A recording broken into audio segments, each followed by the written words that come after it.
अस्सलाम वालेकुम dear student. Cost accounting के प्रैक्टिस करने के लिए कुछ क्वेश्चंस तमाम चैप्टर से मुताल्लिक यहाँ पे दिए जा रहे हैं।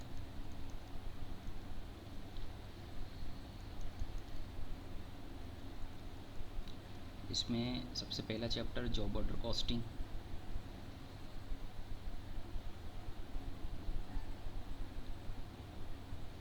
उससे मुताल्लिक पहला सवाल है, सिंपल सी एंट्रीज़ हैं और एंट्रीज पास करनी है और इसमें फैक्ट्री ओवरहेड अकाउंट को क्लोज करना है।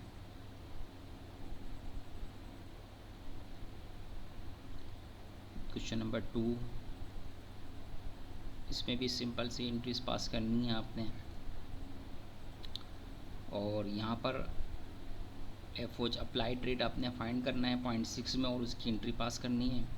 और फिर 7 में से वर्किंग प्रोसेस एट एंड जो है वो आपने फाइंड करना है। उसके बाद आपने एंट्रीज पास करनी है सेल्स रेवेन्यू तक और फिर कॉस्ट ऑफ एंडिंग प्रोसेस निकालना है और कंडेंस इनकम स्टेटमेंट बनाना है। क्वेश्चन नंबर 3 जो है इसमें वर्किंग प्रोसेस एंडिंग का टी अकाउंट बना के दिया है और इस एंडिंग में जो बैलेंस बता रहा है वो 30,000 का बता रहा है। रिक्वायरमेंट में आपसे पूछता है कि आपने पहले एफओज का रेट मालूम करना है। उसके बाद जो 30,000 वर्किंग प्रोसेस एंडिंग है उस एंडिंग के अंदर 9,000 का जो अमाउंट है वो डायरेक्ट लेबर का है। तो इसमें से ये बताना है कि फैक्ट्री ओवर रेट और रॉ मटेरियल का कितना अमाउंट्स इस एंडिंग के अंदर मौजूद होगा। उसके बाद एंट्री पास करनी है, मैन्युफैक्चरिंग की एंट्री है, गुड्स कंप्लीट की एंट्री है और कॉस्ट ऑफ गुड्स सोल्ड की एंट्री है और सेल्स रेवेन्यू की एंट्री है वो हमने पास करनी है। पॉइंट नंबर 4 जो है ये भी जॉब ऑर्डर से मुताल्लिक दिया गया सवाल। इसमें टी अकाउंट बनाने हैं वर्किंग प्रोसेस का, फिनिश गुड्स का और कॉस्ट ऑफ गुड्स सोल्ड का और फैक्ट्री ओवरहेड का। एंट्री आपने पास करनी है कॉस्ट ऑफ गुड्स मैन्युफैक्चर और कॉस्ट ऑफ गुड्स सोल्ड की और क्लोज करना एफओज अकाउंट को। यानी सिर्फ एंट्री आपने कॉस्ट ऑफ गुड्स मैन्युफैक्चर और कॉस्ट ऑफ गुड्स सोल्ड की एंट्री पास करनी है।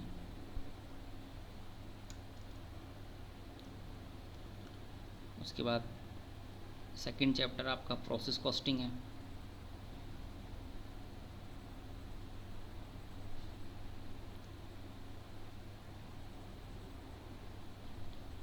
इसमें आपने इक्विवेलेंट प्रोडक्शन यूनिट निकालना है, टोटल कॉस्ट पर यूनिट निकालनी है और यूनिट कंप्लीट कॉस्ट निकालनी है। ठीक है, यानी यहाँ पे इक्विवेलेंट प्रोडक्शन यूनिट निकालना है। अच्छा, ये जो टोटल कॉस्ट ऑफ यूनिट नहीं मतलब टोटल पर यूनिट कॉस्ट निकालनी है। यहाँ पर आपने पर यूनिट कॉस्ट निकालनी है। ठीक है, और उसके बाद आपने कॉस्ट ऑफ यूनिट कंप्लीट निकालनी है। यहाँ पे पर यूनिट कहाँ नहीं है लेकिन आपने पर यूनिट निकालना पड़ेगा। पहले इक्विवेलेंट प्रोडक्शन यूनिट, फिर पर यूनिट, फिर total cost of unit complete निकालनी है, फिर total cost of unit in process rate निकालनी है। तो यहाँ पे पर यूनिट नहीं कह रहा तो आपको पहले पर यूनिट निकाल के फिर total cost of unit complete निकालेंगे। उसके बाद एंट्रीज पास करेंगे आप जो नेसेसरी एंट्रीज हैं। क्वेश्चन नंबर 2 के अंदर आपने कॉस्ट ऑफ प्रोडक्शन रिपोर्ट बनानी है, उनकी एंट्रीज पास करनी है।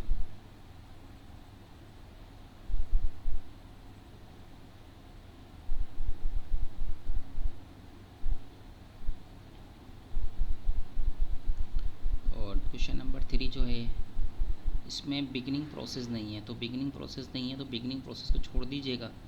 इसके अलावा बाकी जो प्रोसेस होता है वो सारा अप्लाई कीजिएगा। इसमें भी आपने कॉस्ट ऑफ प्रोडक्शन रिपोर्ट बनानी है। उसके बाद जो नेक्स्ट चैप्टर है वो है फैक्ट्री लेजर है, जनरल लेजर। इसमें आपने फैक्ट्री बुक में और जनरल ऑफिस बुक के अंदर एंट्री पास करनी है। बिल्कुल सिंपल सी एंट्रीज़ हैं। पहला सवाल, दूसरा सवाल भी आपको फैक्ट्री बुक्स और जनरल बुक के अंदर एंट्री पास करनी है।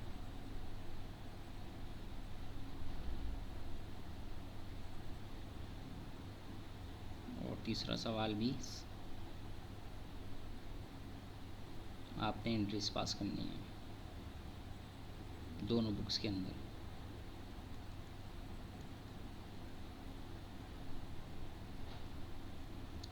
नेक्स्ट चैप्टर जो है वो ओवरहेड कॉस्टिंग से मुताल्लिक है।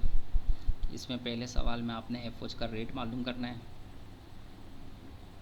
एफओज का रेट जो बेस करेगा पहला मटेरियल पे, फिर डायरेक्ट लेबर पे, प्राइम कॉस्ट पे, फिर डायरेक्ट लेबर आवर्स पे, मशीन आवर पे, फिर प्रोडक्शन यूनिट पर। इन जिस पे बेस कर रहा है उसके हिसाब से एफओज का रेट भी डिटरमाइन कर लेंगे। उसके बाद क्वेश्चन नंबर 2 जो है ये पर यूनिट निकालना है आपने, पर यूनिट रेट निकालना है ओवर रेट के, spending variance, idle capacity variance.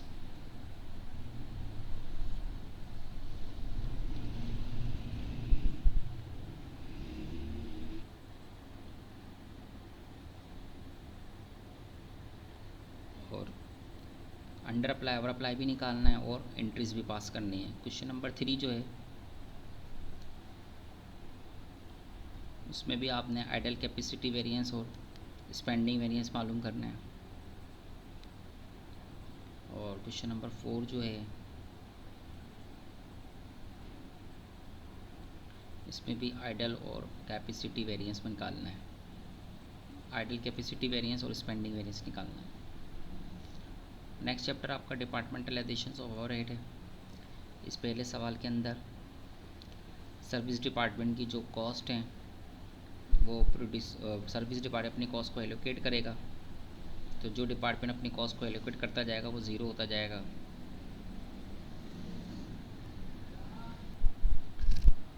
तो यहाँ पर जितने भी सर्विस डिपार्टमेंट हैं वो 1 बाय 1 अपनी कॉस्ट को एलोकेट करेंगे और जो अपना सर्विस डिपार्टमेंट अपनी कॉस्ट को एलोकेट करता जाएगा वो ज़ीरो होता जाएगा। तो सारी की सारी कॉस्ट जो है वो प्रोड्यूसिंग डिपार्टमेंट के पास ट्रांसफ़र हो जाएगी। क्वेश्चन नंबर 2 जो है वो भी ओवरहेड कॉस्टिंग से मुताल्लिक है, बहुत सिंपल सवाल है। क्वेश्चन नंबर 3 जो है अगर आप यहाँ पे देखें तो सी डिपार्टमेंट अपनी कॉस्ट को डिस्ट्रीब्यूट कर रहा है डिपार्टमेंट डी को 20%। लेकिन जाहिर सी बात है जो डिपार्टमेंट अपना सी डिपार्टमेंट अपनी कॉस्ट को एलोकेट कर देता है वो ज़ीरो हो जाता है। लेकिन सी डिपार्टमेंट डी को डिस्ट्रीब्यूट कर रहा है और डी डिपार्टमेंट सी को डिस्ट्रीब्यूट कर रहा है, यानी सी और डी दोनों सर्विस डिपार्टमेंट थे। जब ये दो सर्विस डिपार्टमेंट दोनों आपस में एक दूसरे को जो एलोकेट कर रहे हो, आपस में एक दूसरे को डिस्ट्रीब्यूट कर रहे हो, तो फिर इसके लिए आपने अप्लाई करना होता है इक्वेशन मेथड, यानी इसको साइमल्टेनियस इक्वेशन मेथड या अलजेब्रिक इक्वेशन मेथड के मुताबिक से सॉल्व किया जाएगा। क्योंकि ये दोनों क्रॉस हो गए, दोनों एक दूसरे यानी सर्विस डिपार्टमेंट दोनों एक दूसरे को बांट रहे हैं। जब दोनों एक दूसरे को बांट रहे हैं, जब क्रॉस हो जाएँ तो उसमें हम फिर सॉल्व करने के लिए इक्वेशन मेथड अप्लाई करते हैं।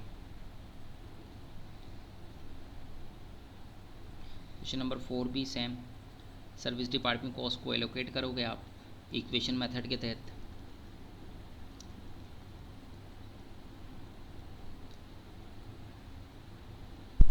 नेक्स्ट चैप्टर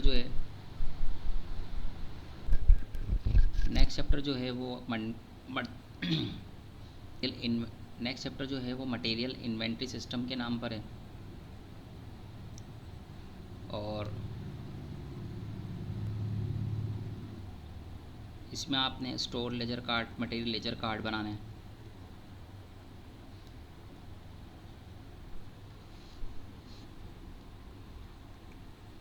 क्वेश्चन नंबर 2 के अंदर भी आपने स्टोर लेजर कार्ड बनाना है और इसमें से आपने जब आप स्टोर लेजर कार्ड बनाते हैं या इन्वेंट्री लेजर कार्ड बनाते हैं तो उसमें से आपको 2 एलिमेंट्स आपको उसी कार्ड के अंदर मिल जाते हैं, एक रॉ मटेरियल कंज्यूम और एक रॉ मटेरियल अटेंड, वो उसी कार्ड के अंदर से ही आ जाएंगे। क्वेश्चन नंबर 3 है, इसमें आपने स्टोर लेजर कार्ड बनाना है फीफो डीफो और कॉस्ट ऑफ गुड्स मैन्युफैक्चर और कॉस्ट ऑफ गुड्स सोल्ड को दोनों मेथड से कैलकुलेट करनी है और टी अकाउंट बनाने दोनों मेथड से, फीफो डीफो दोनों से अलग अलग में टी अकाउंट बनाने। नेक्स्ट चैप्टर आपका मटेरियल लॉसेस है। इसमें पहला पॉइंट डिफेक्टेड से मुताल्लिक दिया गया है, डिफेक्टेड वर्क से मुताल्लिक दिया गया है और इसके अंदर आपने 2 कंडीशन में इसकी एंट्री पास करनी है। पहले cost of the defected work is to be charge to the job और दूसरे में cost of the defected work is not to be charge to the job. ये दोनों कंडीशन हमने एंट्री पास करनी है।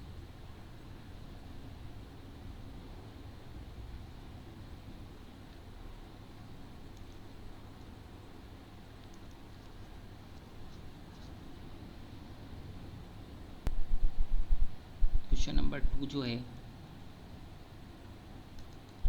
वो स्पाइल से मुताल्लिक है। बिल्कुल सिंपल सा सवाल है, इसमें भी दो कंडीशन पास करनी है कि लॉस को आपने एक स्पेसिफिक जॉब में चार्ज करना है, एक जॉब पे चार्ज करना है, और लॉस को जो है वो ऑल प्रोडक्शन में चार्ज करना है। इसके हिसाब से आपने दोनों सिचुएशन के हिसाब से एंट्री पास करनी है। नेक्स्ट चैप्टर आपका लेबर कॉस्टिंग है, और लेबर कॉस्टिंग का पहला सवाल बिल्कुल सिंपल है। लेबर कॉस्टिंग से मुताल्लिक आपने हर वर्कर की नेट पे बताना है। क्वेश्चन नंबर 2 जो है ये आप टाइम बेसिस पर है और ये बोनस प्लान है। इसमें आपने पहले वीकली अर्निंग कैलकुलेट करनी है, फिर अफेक्टिव अर्ली रेट निकालने हैं, लेबर पर यूनिट कॉस्ट निकालनी है। पॉइंट 4 जो है ना, ये आपको कैलकुलेट अर्निंग पर डे का कह रहा है। तो सर यहाँ पे आप पर डे के हिसाब से निकालेंगे। अगर आप देखें प्रोडक्शन, स्टैंडर्ड प्रोडक्शन देखें तो एक कंपनी 50 यूनिट बनाएगी 1 घंटे में। अगर 8 घंटे वर्क किया जाए तो कितने बनाए जाएंगे? 400 यूनिट। कंपनी का स्टैंडर्ड है कि एक दिन में 400 यूनिट बनेंगे, लेकिन एक दिन में जो वर्कर ने यूनिट बनाए वो 450 यूनिट बनाए। तो इसका मतलब उसने 50 यूनिट जो है वो एक्सेस बनाए। अब उस 50 यूनिट में कितना टाइम सेव किया, आप उसका टाइम सेव निकालेंगे। और जब इस मंडी के हिसाब से अर्निंग निकालेंगे तो 8 आवर्स उसने वर्क किए हैं, तो 8 को मल्टीप्लाई 200 से कर देंगे तो ये उसकी अर्निंग मंडे की मिल जाएगी। और फिर उसने जितना टाइम सेव किया होगा, उस जितना उसने टाइम सेव किया है तो उसको अब 200 रुपये से मल्टीप्लाई करके, और बोनस हमने कितना देना है 80% निकाल के उसका वो बोनस मिलेगा। तो उसकी रेगुलर सैलरी उस दिन की और उसका बोनस दोनों को जमा कर लेंगे तो इसी तरह से मंडे की आपको उसकी अर्निंग पता चल जाएगी। सेम इसी तरह से ट्यूसडे का वर्क करना है। ट्यूसडे में आपने 480 यूनिट जो है वो उसने बनाए हैं, जबकि स्टैंडर्ड था 400 यूनिट का कि कंपनी 400 यूनिट पूरे दिन में बनाएगी, ठीक है। लेकिन उसने ट्यूसडे वाले दिन जो है वो 480 यूनिट बना दिया। इसका मतलब उसने एक्सेस 80 यूनिट बनाए। तो अब इस ट्यूसडे की जब आप अर्निंग निकालेंगे तो पहले 8 घंटे को मल्टीप्लाई 200 से करेंगे, उसकी एक रेगुलर अर्निंग आ जाएगी। लेकिन 80 यूनिट में उसने जितना टाइम सेव किया हुआ होगा, 80 यूनिट में जितना टाइम सेव किया होगा उसको आप जितना भी आपने आठ उसने 80 यूनिट में बनते हैं जितना टाइम सेव बनता है उसको आप 200 से मल्टीप्लाई करा देंगे। 200 से उसको मल्टीप्लाई करा देंगे और उसका बोनस कितना दे रहे हैं? 100% नहीं बल्कि 80%। तो उसका अमाउंट का जो भी बनेगा उसका 80% निकाल के उसका बोनस देंगे। फिर बोनस और रेगुलर में जमा कर लेंगे तो ट्यूसडे की उसकी अर्निंग आ जाएगी। सेम यही काम वेडनेसडे पे करना है, यही काम थर्सडे पे करना है। लेकिन जब आप फ्राइडे पे पहुँचेंगे तो फ्राइडे पे देखें 300 यूनिट्स बनाए उसने, तो यहाँ पर 3 जो उसने वो एक्सेस नहीं बनाया। तो इसका मतलब 8 घंटे को उसको 200 से मल्टीप्लाई कराएंगे, वही इसकी जो है ना अर्निंग बन जाएगी फ्राइडे वाले दिन की। तो ये क्वेश्चन नंबर 2 जो था वो आपको टाइम रेट बेस से मुताल्लिक दिया गया था। क्वेश्चन नंबर 3 जो है वो पीस वर्क प्लान है, और इसमें straight piece work plan apply करना है। इसमें आपने सबसे पहले पीस रेट पर यूनिट निकालना है, और 540 हैं इस जितने स्टैंडर्ड इसके स्टैंडर्ड जो है यूनिट बनेंगे पर आवर में उससे डिवाइड करा देंगे तो आपका इसका जो है वो पीस रेट आ जाएगा। पीस रेट के बाद आप मल्टीप्लाई कराएंगे तो अर्निंग निकाल लेंगे पर डे, और वीकली अर्निंग निकाल लेंगे। क्वेश्चन नंबर 4 जो है ये भी आपका पीस पर प्लान से है, लेकिन यहाँ जो पीस पर प्लान यूज़ हो रहा है वो आपका अप्लाई होगा गारंटीड बेसिस पर।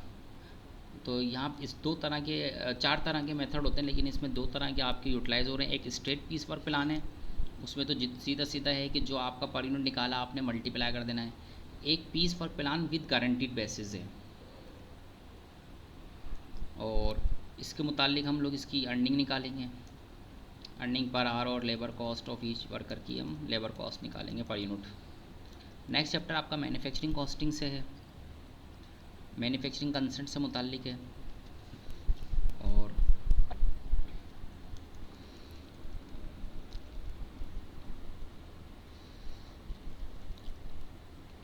इसमें आपने एंडिंग प्रोसेस को फाइंड करना है। तो इसमें एफओच सबसे पहले आपको एफओच का रेट निकालना पड़ेगा, फिर एफओज का रेट निकालने के बाद वर्किंग प्रोसेस एंडिंग निकालना पड़ेगा, और एंडिंग निकालने के बाद फिर जाकर आप कॉस्ट ऑफ गुड्स मैन्युफैक्चर और इनकम स्टेटमेंट को बनाएंगे। क्वेश्चन नंबर 2 जो है, इसमें आपने cost of raw material purchase मालूम करना है। इसमें आपने डायरेक्ट लेबर चार्ज मालूम करनी है प्रोडक्शन ड्यूरिंग द ईयर। तो पहले आप रॉ मटेरियल जब परचेज निकालेंगे यहाँ पर,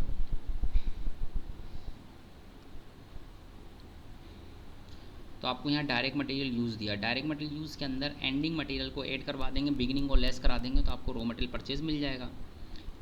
फिर यहाँ पे देखें आपके पास मैन्युफैक्चरिंग कॉस्ट 3 चीज़ों का एलिमेंट्स होता है, material, direct material use, direct labour और एफओज। अगर मैन्युफैक्चरिंग कॉस्ट में से 1,15,000 लेस कर दें तो जो अमाउंट बचेगा वो 2 का अमाउंट बचेगा, लेबर का और एफओज का। यानी उस लेबर और एफओज का अमाउंट को कहते हैं कन्वर्जन। तो कन्वर्जन का अमाउंट बच जाएगा 1 लाख। अब 1 लाख के हमने हिस्से करने हैं कि डायरेक्ट लेबर का अमाउंट कितना है और एफओज का अमाउंट कितना है। तो 60% यहाँ आपको डायरेक्ट लेबर दी गई है और 100% 60% जो वो एफओज का रेट है, डायरेक्ट लेबर का 100% है, तो कन्वर्जन का रेट बन जाएगा 160%। तो आप अगर डायरेक्ट लेबर का अमाउंट निकालेंगे, जो 1 लाख का अमाउंट है उसको मल्टीप्लाई करा देंगे आप 100 से और डिवाइड करा देंगे 160, तो डायरेक्ट लेबर का अमाउंट मिल जाएगा।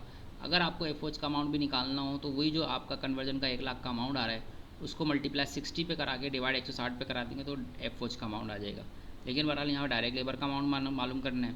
उसके बाद simple cost of goods manufacture बनाना है और कॉस्ट ऑफ गुड्स सोल्ड बनाना है, का स्टेटमेंट बनाना है। तो ये प्रैक्टिस के लिए आपको क्वेश्चन दिए गए हैं और इनकी आप प्रैक्टिस कीजिएगा, इससे आपको काफ़ी हेल्प मिलेगी और काफ़ी आपके लिए यूज़फुल होगा। Thank you so much.